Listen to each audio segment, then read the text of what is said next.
Next राशि सिंह। जी हाँ, सिंह यानी लियो।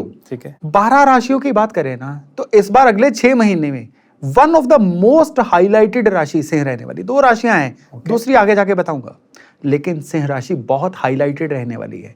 मैं हाईलाइटेड कह रहा हूं, मैं बहुत लकी नहीं कह रहा हूं, मैं बहुत अनलकी नहीं कह रहा हूं। ये 2धारी तलवार है, इसको यूज कर गए तो ये लकी है, नहीं यूज कर पाए तो न्यूट्रल नहीं रहेगी, अनलकी बन जाएगी। मतलब बिल्कुल 180 डिग्री उल्टा कर देगी। ठीक है। सिंह राशि में से केतु निकल रहे हैं और इसी समय पे कुंभ में से राहु निकल रहे हैं। केतु क्या करते हैं? केतु कट ऑफ करते हैं। केतु आरी हैं, जहां पे होते हैं उस जगह को कट ऑफ कर देते हैं। अगर राशि से केतु निकल रहे हैं तो ये दीन दुनिया से कट ऑफ कर देंगे, इंसान आइसोलेशन में जाना शुरू कर देगा। अच्छा। ऐसा इंसान कहेगा मुझे किसी का साथ नहीं चाहिए, मैं अकेला काफी हूं, अकेला चलो।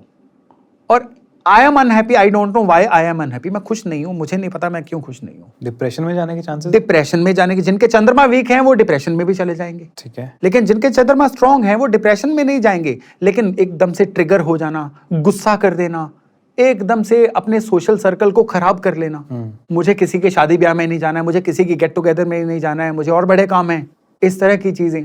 और कभी भी ऐसी चीजें फायदा नहीं देती हैं, नुकसान ही देती हैं। और दूसरी तरफ ये लोग अगर किसी एक काम में फोकस बना ले, अपनी हैबिट्स को सही कर ले, ठीक है, तो फिर ये समय इनके लिए किसी ना किसी तरह की इन्वेंशन का समय हो सकता है। इनके प्रोफाइल में बहुत ज्यादा कह लीजिए इवॉल्व हो जाएंगे ये लोग। यानी अगले 6 महीने इनके लिए किसी एक काम में फोकस करने के हैं। ओके। कुदरत इनको आइसोलेशन में किसी कारणवश भेज रही है। आइसोलेशन में भी चले गए, कुछ भी अच्छा नहीं किया, फिर तो अनलकी हो जाएंगे। आइसोलेशन में जाना है और कुछ अच्छा कर गए तो फिर ये बहुत अच्छे हो जाएंगे। इस समय पे इनका जो इनकम का घर है वो जुपिटर कंट्रोल कर रहे हैं। कौन से जुपिटर? Accelerated Jupiter.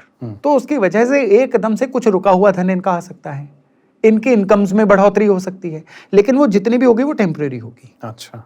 तो उसके प्रति ओवर कॉन्फिडेंट नहीं होना है कि ये तो अपने बाएं हाथ का खेल है। कोई बाएं हाथ का खेल नहीं है, ये ग्रहों की वजह से हो रहा है। इसके बारे में ओवर कॉन्फिडेंट मत होना, जो आ रहा है उसको संभालने की कोशिश करो। अगर आगे भी आता जाएगा ये सोच के चलते जाओगे तो फिर एक पॉइंट आएगा इसी साल के अंत में, जब आना रुक जाएगा तब आप डिप्रेस हो जाओगे। तो इस समय पे चीजें पूरी तरह से फेवर में चलें, इसके लिए बहुत सिंपल उपाय है। इतना सिंपल उपाय कि आप कहोगे कि बस यही उपाय है, लेकिन ये उपाय मिरेकल करेगा। रौली या कुमकुम जिसको बोलते हैं, ठीक है, उसका तिलक हल्का सा रोज माथे पे लगाना है। ओके। यहाँ पे थर्ड आई पे, बहुत ऊपर नहीं लगाना है, जहां पे ये 2 भवों के बीच में एरिया होता है, सिर्फ यहाँ पे हल्का सा तिलक लगाना है। ये मेल फीमेल सभी के लिए है, केवल इतना भर करना इस समय में सिंह राशि वालों के लिए इस गोचर को बहुत ही बढ़िया करेगा।